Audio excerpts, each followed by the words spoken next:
On a September day in 1939, as German forces swept through Poland, Hermann Göring stood before the assembled pilots of the Luftwaffe and made a promise that would haunt him for the rest of his life. "If even one enemy bomber reaches the Ruhr," he declared, "you can call me Meyer." The name Meyer was common German slang for impossibility, the equivalent of saying pigs will fly or hell will freeze over. Göring was staking his personal honor and his reputation on absolute certainty. No enemy aircraft would ever threaten the German industrial heartland. The Luftwaffe was invincible. German skies were inviolate. Anyone who doubted this was a fool. Nearly 5 years later, on the morning of March 4, 1944, a young American pilot named Colonel Don Blakeslee lifted his P-51 Mustang from the runway at Debden Airfield in Essex, England. Behind him, the pilots of the 4th Fighter Group formed up in the grey morning light, their sleek silver aircraft carrying fuel tanks that gave them range no fighter had possessed before. They climbed through scattered clouds, crossed the English Channel, and penetrated deep into German airspace. Their destination was a place that Göring had sworn they would never reach. They were heading to Berlin. When reports reached Göring that American fighters had appeared over the capital of the Reich, something broke inside the man who had built the Luftwaffe. He understood what Hitler, isolated in his headquarters and obsessed with ground campaigns, would never grasp. The war in the air was lost, and if the air war was lost, everything that depended on it would follow. The factories that built tanks and artillery would burn under daylight bombardment. The rail lines that moved troops and supplies would be severed. The synthetic fuel plants that powered the Wehrmacht would become smoking ruins. Germany's ability to wage modern war depended absolutely on controlling its own airspace, and that control was slipping away forever. The miscalculation that led to this catastrophic moment began years earlier, rooted in arrogance born from genuine early success. In the opening campaigns of the war, the Luftwaffe had seemed invincible because it essentially was. German aircraft swept the skies over Poland in September 1939, destroying the Polish Air Force on the ground and in the air within the first week. The Luftwaffe crushed French and British air power in May and June of 1940, establishing air superiority that enabled the stunning ground victories. Over Britain that summer and autumn, despite failing to achieve final victory, German pilots demonstrated skill and courage that earned grudging respect even from their adversaries. Göring had built this air force from nothing through a combination of energy, political cunning, and genuine organizational talent. When Hitler came to power in January 1933, Germany was forbidden by the Treaty of Versailles from possessing military aircraft of any kind. The German Air Force officially did not exist. Within 6 years, Göring transformed a nation of glider clubs and camouflaged civilian airlines into the masters of European skies. He oversaw development of aircraft like the Messerschmitt 109, the Junkers 87 Stuka dive bomber, and the Heinkel 111 medium bomber that became symbols of German military prowess across the world. His achievement was genuine. His pride was entirely understandable. His contempt for potential future adversaries would prove catastrophic. German military intelligence assessed American industrial capacity in the early 1940s and consistently underestimated it.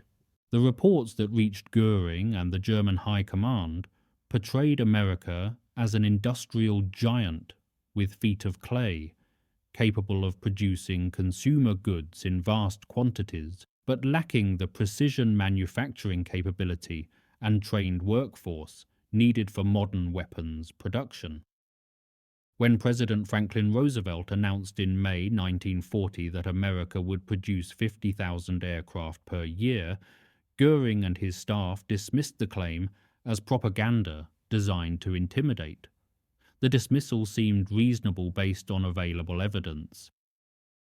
American military aircraft production in 1939 had totaled fewer than 3,000 planes, and many of those were trainers and observation craft rather than combat aircraft.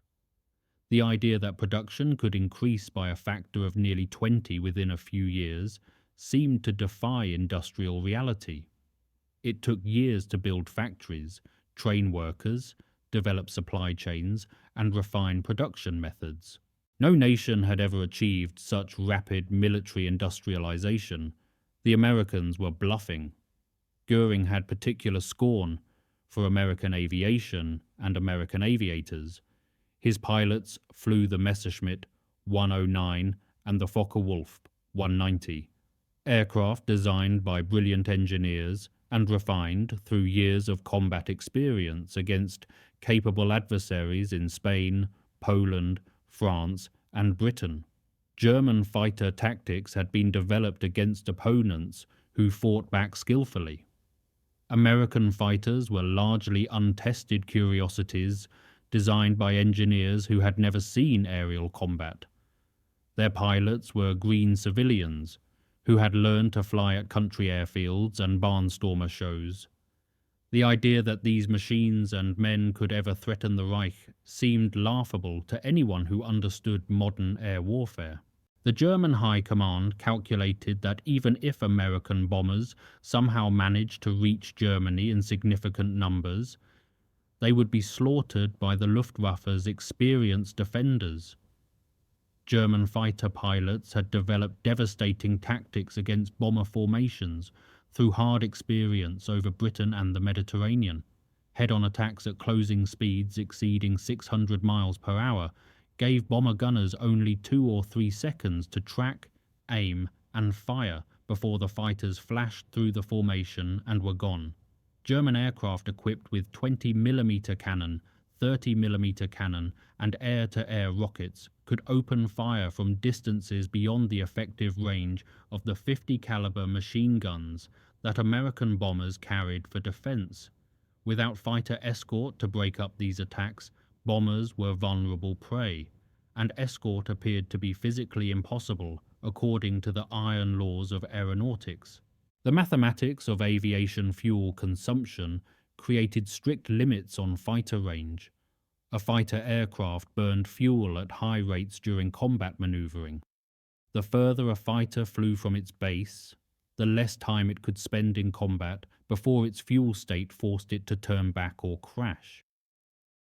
German planners had their engineers calculate the maximum range at which single-engine fighters could effectively operate, and they concluded that no existing or foreseeable fighter could escort bombers from English bases to targets deep in Germany. The distance was simply too great. Physics itself would protect the Reich even if the Luftwaffe somehow failed. This calculation contained a fatal flaw that German analysts failed to recognize. They were measuring the performance of existing fighters and projecting forward based on incremental improvements. They were not accounting for the possibility that someone might produce a fighter with dramatically superior fuel efficiency, a fighter designed from the beginning for long-range operations rather than the short-range interception missions that European air forces prioritized. The Americans were about to prove that the impossible was merely the unattempted. But in 1942 and early 1943, the German calculations seemed unassailable. American heavy bombers began flying combat missions over occupied Europe in August 1942. They flew without fighter escort into the most heavily defended airspace on Earth because the available American fighters simply could not accompany them far enough. The P-47 Thunderbolt and P-38 Lightning were capable aircraft, but their range with external fuel tanks maxed out over Western Germany. Targets deep in the Reich lay beyond their reach. American commanders convinced themselves that mass defensive firepower would protect the bomber formations from German interceptors. The B-17 Flying Fortress carried 13 50 caliber machine guns covering every angle of approach. The B-24 Liberator carried 10. A combat box formation of several hundred bombers put thousands of machine guns into the air, creating overlapping fields of fire that should theoretically devastate any attacking force. The doctrine was called the self-defending bomber. The theory was about to be tested in blood. The 8th Air Force, flying from bases across eastern England, learned the true cost of challenging Göring's air defences in the summer and autumn of 1943. American planners identified German ball bearing production as a critical vulnerability. Ball bearings were essential components in virtually every piece of German military equipment, from tank transmissions to aircraft engines to submarine periscopes. If the factories producing ball bearings could be destroyed, German war production would grind to a halt. Schweinfurt in Bavaria housed the largest concentration of ball bearing factories in Germany. The city became a priority target. On August 17, 1943, 146 B-17 bombers attacked Schweinfurt, while another group struck the Messerschmitt assembly plant at Regensburg. The mission was planned as a coordinated blow that would stretch German defences. The reality became a bloodbath. The Luftwaffe intercepted the bomber streams with overwhelming force. German fighter pilots attacked in waves, regrouped at forward airfields to rearm and refuel, then attacked again. The bombers fought back with their defensive armament, but the German tactics minimized exposure to return fire. Head-on passes at high closing speeds, rocket attacks from beyond machine gun range, and coordinated assaults that overwhelmed the defensive formations took a terrible toll. 36 bombers were destroyed attacking Schweinfurt. 24 more fell during the Regensburg mission. The total of 60 bombers destroyed or damaged beyond repair represented a loss rate that no air force could sustain for long. American commanders recognized that they had underestimated both German defenses and the vulnerability of unescorted bombers, but they still believed that the strategic importance of targets like Schweinfurt justified the cost. They would try again. On October 14, 1943, 291 B-17 Flying Fortresses set course for Schweinfurt in what was intended to be a decisive blow against German ball-bearing production. The bombers flew without fighter escort because no American fighter had the range to accompany them beyond the German border.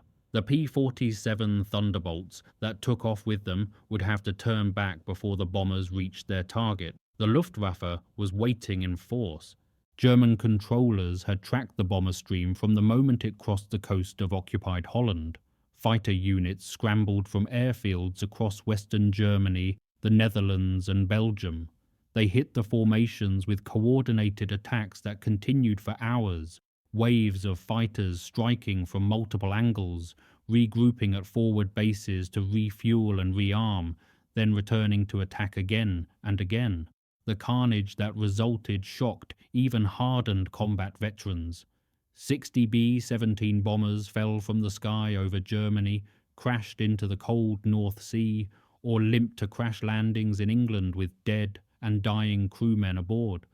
That single mission cost more than 600 American airmen killed, wounded, captured, or missing. The families of 600 young men would receive telegrams that began with the words, "The Secretary of War regrets to inform you." 17 additional bombers sustained damage so severe they would never fly again.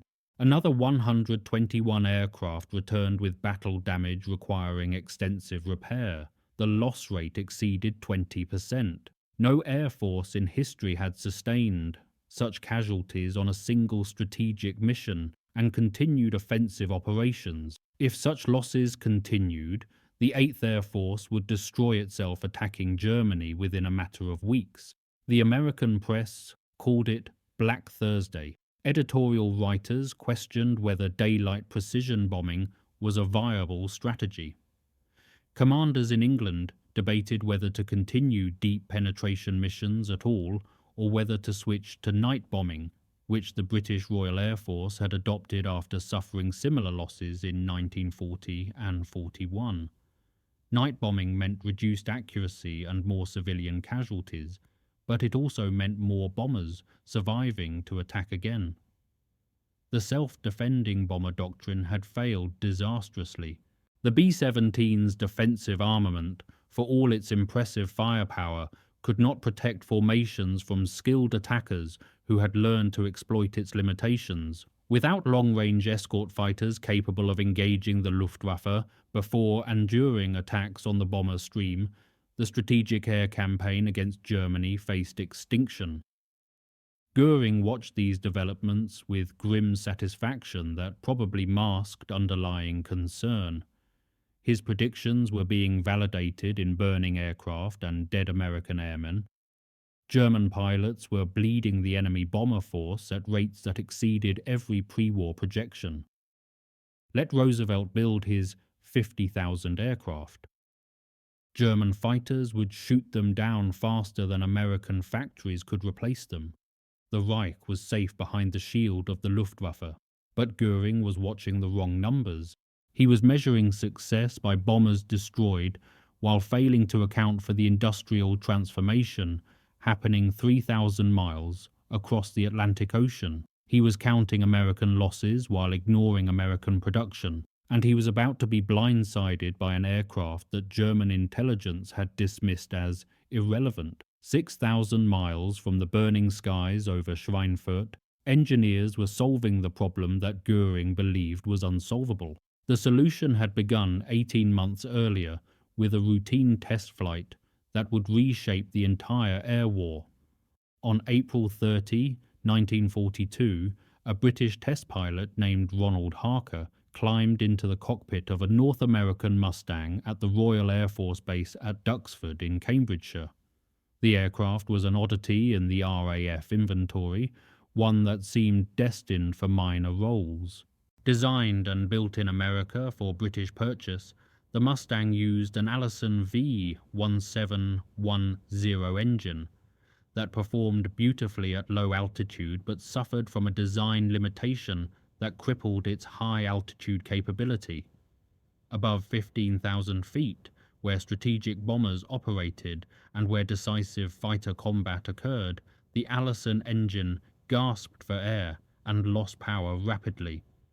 This ceiling limitation made the Mustang useless for the high-altitude interception and escort missions that dominated European air combat.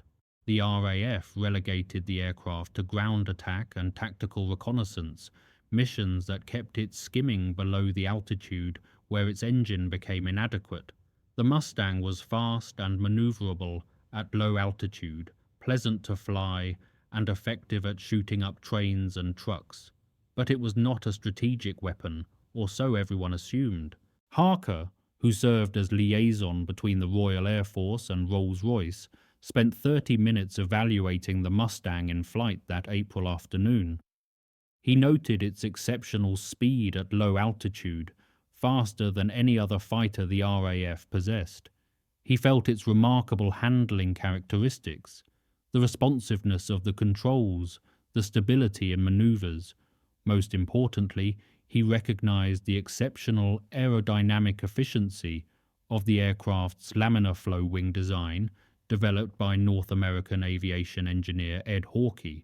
When Harker landed and climbed out of the cockpit, he understood that he had flown something special. The Mustang airframe was superior to anything else available. Its problem was entirely the engine. If someone fitted this aircraft with a high-altitude power plant like the Rolls Royce Merlin 60 series engine, the same engine that gave the Spitfire its exceptional high-altitude performance, the result would be extraordinary. He wrote a memo to his superiors recommending exactly this modification. The suggestion moved through British military and industrial channels with unusual speed, propelled by desperate need. The bomber offensive against Germany was bleeding men and aircraft at unsustainable rates. Long-range escort fighters were essential. If the Mustang airframe could be combined with a suitable engine, the resulting aircraft might solve a problem that was costing hundreds of lives every month. Rolls Royce recognized the potential immediately. Engineers began work on installing a Merlin engine in a Mustang airframe. The modifications were substantial but not insurmountable. By October 13, 1942, a Mustang fitted with a Merlin 65 engine took to the skies over England. The transformation exceeded every expectation. Maximum speed jumped from 390 miles per hour at low altitude to 441 miles per hour at 30,000 feet, making it one of the fastest propeller-driven aircraft in the world. Service ceiling rose from approximately 31,000 feet, where the Allison engine wheezed and struggled, to over 42,000 feet above the ceiling of most German interceptors. Rate of climb improved dramatically. The aircraft could reach 20,000 feet in under 6 minutes, nearly twice as fast as the Allison-powered version. But the most important transformation was invisible to observers watching the test flights. The efficient laminar flow airframe combined with the powerful and fuel-efficient Merlin engine created fuel economy that translated directly into range. A Merlin-powered Mustang consumed fuel more economically than any other single-engine fighter, while producing power sufficient to match or exceed any adversary.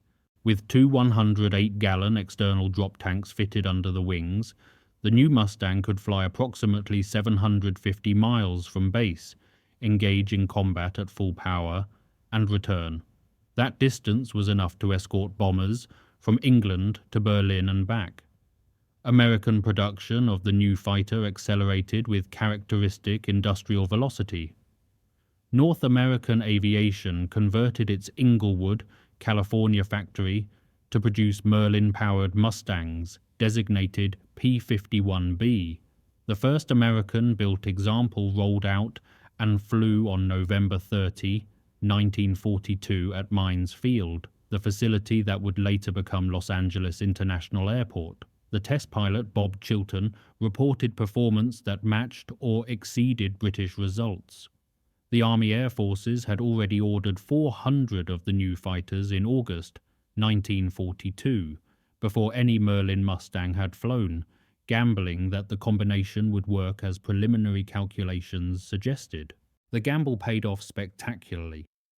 Production ramped up through 1943, and by late that year, P-51Bs were arriving at English bases in numbers that would transform the air war. By early 1944, they were arriving in quantities that would break the Luftwaffe.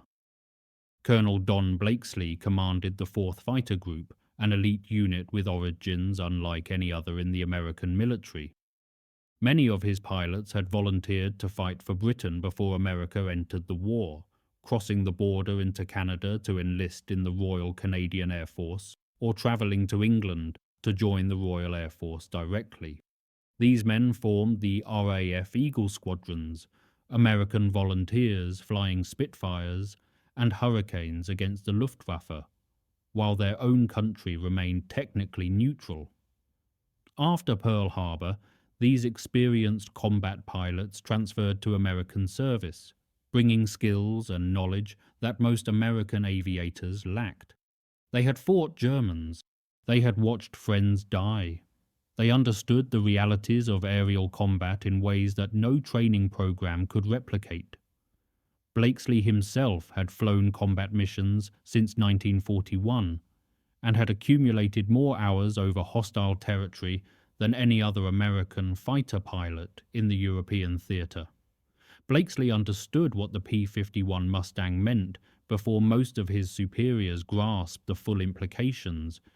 He pushed relentlessly for the new aircraft, arguing with anyone who would listen that range would decide the air war over Germany. Short-range fighters could protect bombers over France and the Low Countries, but the critical targets were deep in Germany. ball-bearing plants, synthetic fuel facilities, aircraft factories, transportation hubs, all lay beyond the range of P-47 Thunderbolts. The Mustang could reach them all. When the 4th Fighter Group received its P-51Bs in late February 1944, Blakeslee drove his pilots through a conversion process that normally took several weeks. They completed it in days. Fellow pilot James Goodson later described Blakeslee as rough and tough, often lost his temper, drank heavily, and swore frequently. But he got results that no other commander matched. He demanded excellence because he understood that anything less meant dead pilots and failed missions. On March 3, 1944, American fighters reached Berlin for the first time. That day it was P-38 Lightnings of the 55th Fighter Group that made the historic penetration, though heavy weather prevented the bombers they escorted from reaching their primary targets. The Lightnings pushed through clouds and fighters to prove that American aircraft could reach the German capital, even if the mission achieved little else. The next day, March 4th, Colonel Blakeslee led 28 P-51 Mustangs of the 4th Fighter Group on an escort mission that reached Berlin in clear weather. Only 30 B-17 bombers of the 13th Combat Bomb Wing successfully dropped their ordnance on targets at Kleinmachnow in the southwestern suburbs of the capital, but the fighters had proven the concept beyond dispute. American single-engine fighters could reach Berlin, provide protection to bombers over the target, and return to England with fuel to spare. 2 days later came the mission that announced a new era in aerial warfare. On March 6, 1944, the 8th Air Force launched its largest operation to date against the German capital. 730 heavy bombers, both B-17 Flying Fortresses and B-24 Liberators, set course for Berlin, escorted by more than 800 fighters. It was the largest fighter escort assembled to that point in the war, a demonstration of industrial and organizational capability that German planners had considered impossible. P-51 Mustangs of the 4th Fighter Group, the 357th Fighter Group, and other units would accompany the bombers not just to the German border, but all the way to Berlin and back. For the first time, American bomber crews would have fighter protection throughout a deep penetration mission into the Reich. The Luftwaffe rose to meet the Armada with every available aircraft. German pilots fought with their customary skill and ferocious determination. The battle that developed was savage, extended, and costly for both sides. 69 American bombers fell from the sky that day, the highest single-day loss the 8th Air Force would suffer during the entire war. 11 fighters also went down. Over 700 American airmen were killed, wounded, or captured. But the American fighters were everywhere over the bomber formations, breaking up attacks before they could develop, pursuing German aircraft as they tried to escape and reform, denying the Luftwaffe the massed assault tactics that had made previous raids so costly. American fighter pilots claimed 179 German aircraft destroyed, along with dozens more probably destroyed or damaged, even accounting for the inevitable overclaiming that characterized all aerial combat reporting. German losses were severe. The 357th Fighter Group alone claimed 20 German aircraft destroyed during the March 6th mission and received a Distinguished Unit Citation for exceptional performance. Across the American fighter force, young pilots with months of training were shooting down German aviators who had been flying combat since Spain in 1936. More significantly than any single day's statistics, the American fighters had demonstrated that the escort to Berlin was not a lucky achievement, but a repeatable capability. American aircraft would return to Berlin again and again in the weeks and months that followed. Each time, the Luftwaffe would rise to challenge them. Each time, German pilots and aircraft would be destroyed in numbers that Germany could not afford. General Adolf Galland commanded German fighter forces as General der Jagdflieger. He had earned his position through exceptional skill as a combat pilot, scoring over 100 aerial victories during the war, and through political acumen navigating the treacherous waters of Nazi leadership. Unlike Göring, who had last flown combat in 1918, Galland understood modern air warfare at a visceral level. He had flown against the British, against the Americans, against the Soviets. He knew what his pilots faced. Galland had warned repeatedly throughout 1943 that American long-range fighters would eventually appear over Germany. The intelligence was available to anyone who sought it. The development of the Merlin Mustang was not secret. British and American aviation publications discussed it openly. German intelligence had access to crashed aircraft and captured documents. The evidence pointed toward a single-engine escort fighter with unprecedented range. Göring refused to believe any of it. When Galland reported in September 1943 that American fighters had been positively identified over Aachen on Germany's western border, Göring accused him of incompetence or deception. "That is nonsense," Göring raged. "That is pure bluff." When Galland pointed to the physical wreckage of American P-47 fighters recovered inside Germany as irrefutable proof, Göring desperately grasped for alternatives. "They must have glided from further west," he suggested, after running out of fuel over the battle zone. Galland replied with barely concealed contempt for his superior's willful blindness. "Glided to the east, Herr Reichsmarschall? Fighters do not glide hundreds of kilometers against the prevailing winds." The exchange captured the dysfunction rotting the heart of German air defense. The commander responsible for protecting the Reich refused to accept evidence that contradicted his comfortable assumptions.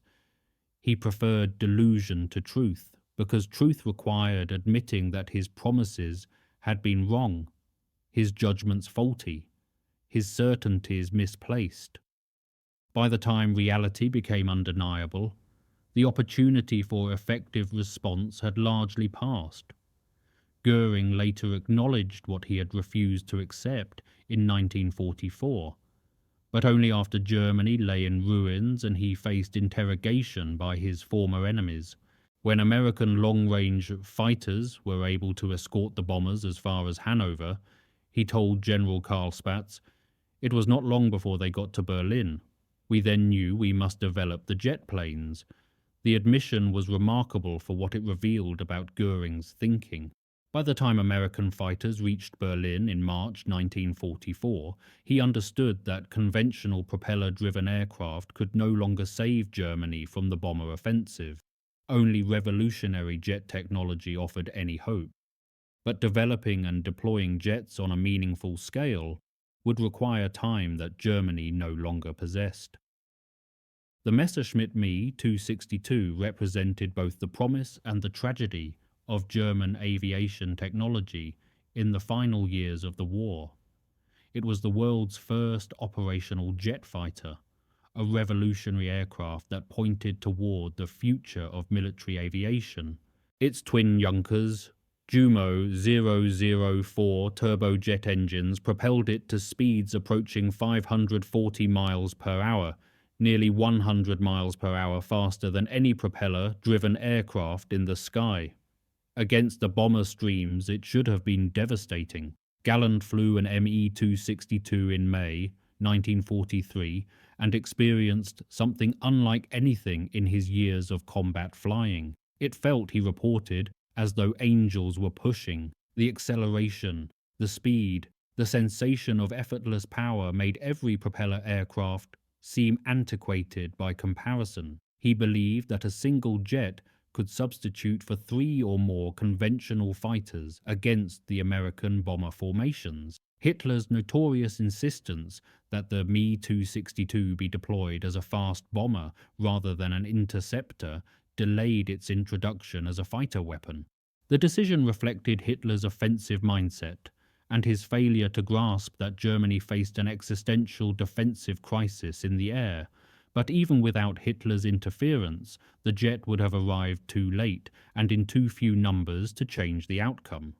The Jumo 004 engines that powered the Me-262 suffered from critical reliability problems that German industry could not solve under wartime conditions. The turbine blades were manufactured from inferior alloys because Germany lacked access to strategic metals like nickel and chromium.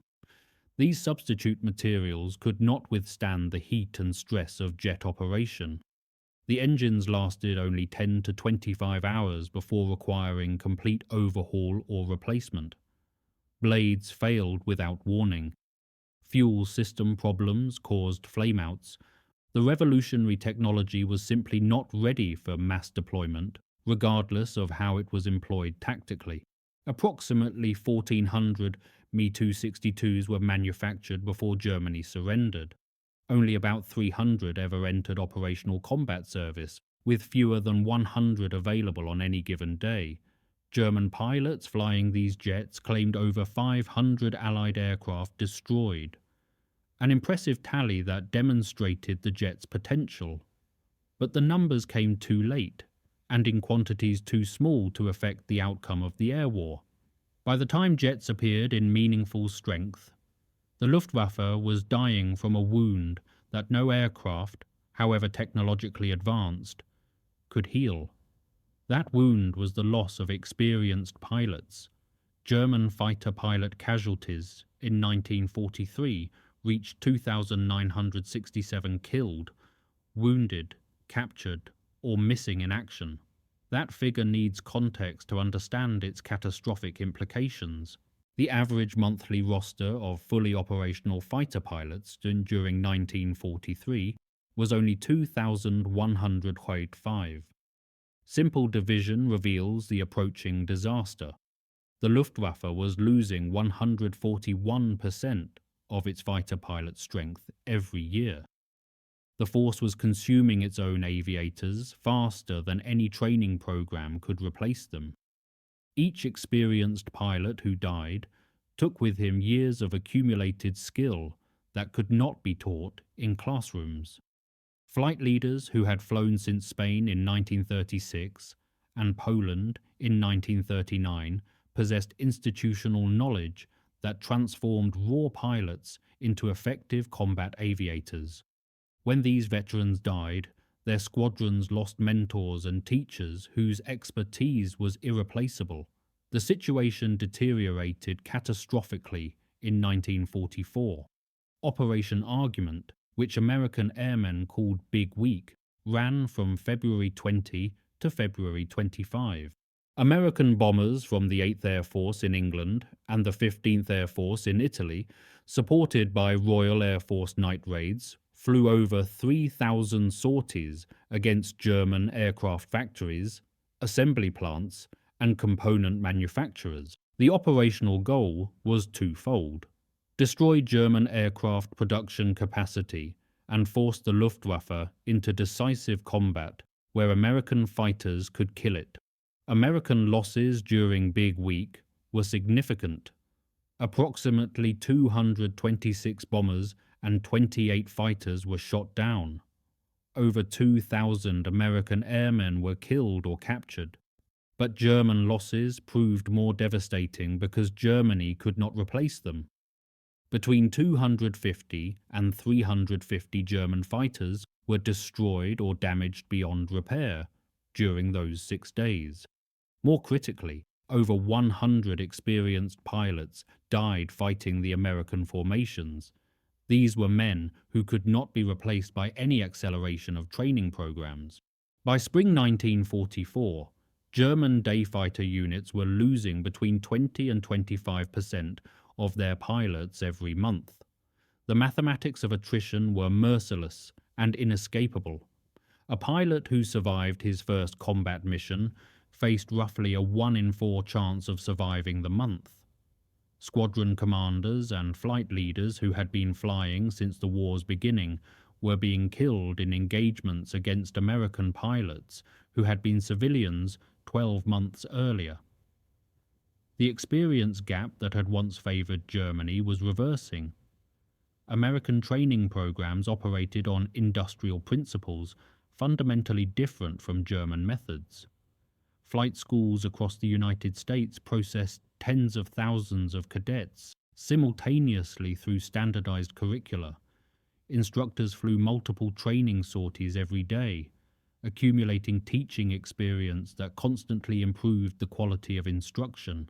Aircraft were available in abundance because the same factories building combat planes also manufactured trainers in vast numbers. By 1944, American pilots received between 300 and 400 flying hours before entering combat, more training than German pilots had received at the height of Luftwaffe power in 1940. American aviators arrived in Europe with instrument flying skills, formation flying experience, gunnery training, and navigation abilities that matched or exceeded what veteran German pilots had possessed early in the war. German training collapsed as fuel shortages and pilot losses compounded each other in a vicious spiral. Pre-war Luftwaffe pilots had received over 200 hours of comprehensive flight training, among the best preparation given to any air force in the world. By late 1944, new German pilots arrived at combat units with as few as 60 total flight hours. Some received only 20 to 30 hours in their actual combat aircraft type before being sent against American veterans with 10 times their experience and 10 times their training. The outcome of such mismatches was predetermined. General James Doolittle took command of the 8th Air Force on January 6, 1944, bringing a reputation built on audacity and results. He was already famous worldwide for leading the April 1942 raid on Tokyo, an attack launched from aircraft carriers that did minimal physical damage but had enormous psychological impact on both Japanese and American morale. Doolittle understood that the air war over Germany would be decided through sustained attrition. His challenge was ensuring that attrition favored America. His most consequential and initially controversial decision was deceptively simple. Previous doctrine shackled escort fighters tightly to bomber formations. Fighters were forbidden to pursue attacking German aircraft beyond a specified distance from the bombers they protected. The reasoning seemed sound. Fighters that chased retreating Germans left their assigned bombers exposed to attacks from other directions. The mission was protecting bombers, not accumulating personal victories. Doolittle reversed this defensive policy completely. He ordered his fighters to range ahead of the bomber streams to seek out German aircraft before they could organize massed attacks. He authorized pursuit of fleeing enemies instead of letting them escape to fight again tomorrow. Most radically, he ordered fighters to strafe German airfields on return flights, catching enemy aircraft during takeoff and landing when they were most vulnerable. The effect on German fighter operations was immediate and devastating.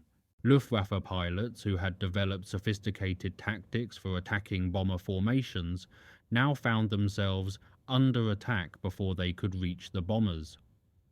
The takeoff and landing phases of flight, when aircraft are slow and pilots focused on the mechanics of getting airborne or getting down, became lethally dangerous. The airfields that should have been sanctuaries where damaged aircraft could land and exhausted pilots could rest became killing grounds where American fighters prowled at treetop level. Average monthly loss rates for American heavy bombers fell from 5.1% in 1943 to 1.9% in 1944. The statistics translated directly into lives and operational capability. Fewer bombers lost meant fewer crews killed or captured. More bombers surviving meant more aircraft available for the next mission. More bombs falling on targets meant German factories, rail yards, fuel plants, and military installations burning with increasing frequency and intensity. The fuel plants mattered most of all in the strategic calculus of the air war. Germany produced almost no natural petroleum within its pre-war or conquered borders. The entire Wehrmacht, from tanks to trucks to aircraft, ran on synthetic fuel, created from coal, through complex industrial processes. These synthetic fuel plants were concentrated in a handful of locations that represented both vital targets and critical vulnerabilities. Albert Speer, Hitler's Minister of Armaments and War Production, later identified May 12, 1944, as the day the technological war was decided. On that date, 935 American heavy bombers struck German synthetic fuel plants in a coordinated assault that inaugurated a sustained campaign against petroleum production. Before these attacks, German synthetic fuel production reached approximately 350,000 tons monthly. Within 4 months of sustained bombing, output had collapsed toward near zero operational capability. Without fuel, aircraft sat useless on airfields. Without fuel, training flights became impossible. Without training, new pilots could not develop the skills needed to survive combat. Without trained replacement pilots, experienced aviators flew mission after mission until exhaustion, injury, or death removed them. Each shortage intensified the others in a death spiral that no amount of aircraft production could arrest. The remaining Luftwaffe fighter force faced impossible strategic choices that guaranteed failure regardless of decisions. They could concentrate on defending fuel plants, allowing aircraft factories and other vital targets to burn. They could defend aircraft factories, allowing fuel production to collapse. They could attempt to defend everything and fail everywhere. Every allocation of scarce resources accelerated their destruction. By June 6, 1944, when Allied forces landed on the beaches of Normandy in the largest amphibious assault in military history, the Luftwaffe could muster only approximately 80 operational combat aircraft in all of France to oppose them. Allied air forces flew over 14,000 sorties on invasion day alone. They encountered almost no effective opposition. The air force that had conquered Europe in 1940 and seemed invincible had become a shadow incapable of influencing major operations. Göring watched his creation die throughout 1944 and into 1945. The man who had built the Luftwaffe from nothing, who had directed the air campaigns that conquered Poland and France and Norway and the Low Countries, who had promised the German people that no enemy bomber would ever reach the Ruhr industrial region, became a figure of mockery within Germany itself. German civilians, huddling in bomb shelters, while American and British aircraft devastated their cities, coined bitter jokes at Göring's expense. They called the air raid sirens Meyer's hunting horns, a sardonic reference to his impossible promise from 1939. His name became synonymous with empty boasts and failed protection. His influence with Hitler, once paramount in Nazi inner circles, declined steadily as the bombing intensified and German cities burned. After the war, during interrogation by American intelligence officers, Göring admitted what he would never have acknowledged while Germany still fought. "I most firmly believe," he stated, "that the reason for the failure of the Luftwaffe against the Allied air forces was the success of the American Air Force in putting out a long-range escort fighter airplane which enabled the bombers to penetrate deep into Reich territory and still have a constant and strong fighter cover. Without this escort, the air offensive would never have succeeded." He continued with words acknowledging his fundamental analytical failure. Nobody thought such long-range fighter escort was possible. That single sentence distilled the essence of Germany's defeat in the air. German intelligence had assessed American aviation capabilities and concluded confidently that physics prevented the development of long-range single-engine escort fighters. German strategists built their entire air defense concept around this comforting certainty. When the certainty proved catastrophically wrong, when P-51 Mustangs appeared over Berlin in March 1944, the entire edifice of German air defense collapsed into rubble. At Nuremberg, facing trial for crimes against humanity, prosecutors asked Göring directly when he finally realized the war was lost. His answer revealed how slowly and reluctantly reality had penetrated his capacity for self-deception. When, after January 12, 1945, the Russian offensive pushed forward to the Oder River, and at the same time the Ardennes offensive had not succeeded in penetrating Allied lines, it was then that I was forced to realize that defeat would probably set in slowly. The date was remarkable for what it excluded. By January 1945, American and British bombers had been devastating German cities and industries for over a year.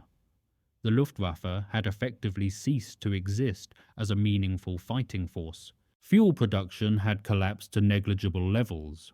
German aircraft factories were producing planes that could not fly for lack of gasoline. Yet Göring claimed to have realized defeat was merely probable only when ground offensives failed. Either he was lying to deflect personal responsibility, or his capacity for self-deception exceeded even the considerable norm among Nazi leadership. The American pilots who broke Göring's air force have faded into historical footnotes, overshadowed by more dramatic stories of bomber crews and ground combat. Don Blakeslee flew over 500 combat missions and logged more than 1,000 hours of combat flight time, records unmatched by any other American pilot in the European theatre. He demanded the same intensity from his pilots that he demonstrated himself. The 4th Fighter Group under Blakeslee's leadership destroyed over 1,000 enemy aircraft, establishing it as one of the most successful fighter units of the war. Other groups, the 357th, the 339th, the 56th, compiled similar records of sustained excellence against an enemy that had seemed invincible 4 years earlier. The young men who flew these missions were not supermen or selected genetic specimens.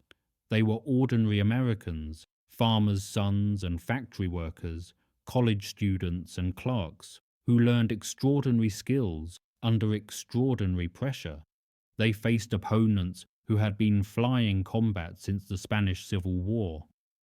They flew aircraft that could become burning coffins within seconds of a well-placed cannon shell. Many did not survive to see the victory they helped achieve. Their contribution to that victory was measured officially in missions flown, enemy aircraft destroyed, targets protected and bombed. But its true significance transcended any statistics. They proved that confidently held assumptions could be fatally wrong. They demonstrated that expert certainties could collapse under the weight of determined innovation. They showed that the impossible was often merely the unattempted. Göring had declared with absolute conviction that American fighters would never reach Berlin. American fighters reached Berlin. They reached it repeatedly, in numbers that grew with each passing month. The psychological impact on German leadership and German civilians was as significant as the physical destruction that followed in the bombers' wake. The story carries lessons that extend far beyond aviation history or military strategy. Göring dismissed American industrial capacity because accepting its reality would have required questioning the comfortable assumptions underlying German strategy. He ignored mounting evidence of long-range fighters because admitting their possibility would have undermined his previous confident predictions. He blamed subordinates for failures that originated in his own analytical errors and willful blindness. He preferred reassuring delusion to disturbing truth until the truth became absolutely undeniable and utterly too late. This pattern of motivated reasoning and institutional denial appears throughout history whenever leaders face information that contradicts their established worldview. The comfortable assumption is preferred over the disturbing evidence. Certain knowledge is defended against uncertain reality. By the time overwhelming evidence forces acknowledgement, the window for effective response has typically closed. In a Nuremberg prison cell, awaiting execution for crimes against humanity, Göring had time to contemplate the promises he had made and the catastrophe that followed their breaking. Whether he truly understood his errors, whether he grasped how his contempt for American capabilities had contributed directly to Germany's destruction, remains unknowable. He took cyanide poison the night before his scheduled hanging, denying his captors the final spectacle they had planned. The P-51 Mustangs that flew over Berlin represented more than technological achievement or industrial capacity, though they demonstrated both abundantly. They represented the capacity of free societies to mobilize resources under existential pressure, to innovate when innovation is desperately essential, to solve problems that established experts had confidently declared unsolvable. The aircraft were designed in approximately 100 days, from contract signing to completed airframe. They were transformed from mediocrity to excellence by an engine substitution that multiplied their effective capability. They were produced in quantities that overwhelmed German defences through sheer relentless numbers. Behind each aircraft stood thousands of anonymous workers who built engines and airframes and instruments, who loaded ammunition and pumped fuel, who maintained machines that flew combat missions day after day without adequate rest. Behind each pilot stood instructors who transferred hard-won skills refined through continuous trial and deadly error. Behind the entire vast effort stood an industrial democracy that authoritarian planners had dismissed and fatally underestimated. The skies over Berlin in March of 1944 proved that the apparently certain can be catastrophically wrong, and the seemingly impossible can be systematically achieved. That lesson remains as relevant today as it was 8 decades ago, whenever established leaders face uncomfortable emerging truths, whenever confident experts declare that something absolutely cannot be done, whenever comfortable assumptions threaten to override disturbing evidence. If you found this history compelling, please take a moment to like this video. Your engagement helps bring these stories to audiences around the world who might otherwise never encounter them. Subscribe to the channel to receive notifications when new historical content appears. Each story we tell preserves memories and lessons that deserve to endure beyond the lifetimes of those who experienced them directly. Leave a comment sharing your thoughts or telling us where you are watching from today. Our community spans continents, generations, and backgrounds, connected by shared interest in understanding how the past shaped the present we inhabit. These stories matter because the patterns they reveal, the dynamics of arrogance and humility, assumption and evidence, comfortable certainty and disruptive truth, continue to shape events in our own time. The aircraft that flew over Berlin 8 decades ago have mostly been scrapped or carefully preserved in museums around the world. The pilots who flew them have largely passed from living memory into written history. But what they accomplished together remains urgently relevant whenever someone in authority insists that something simply cannot be done, whenever evidence is dismissed because it contradicts comfortable beliefs, whenever the future is confidently predicted based on the assumption that the present will simply continue unchanged. Hermann Göring understood that the war was lost when American fighters appeared over Berlin. He was correct.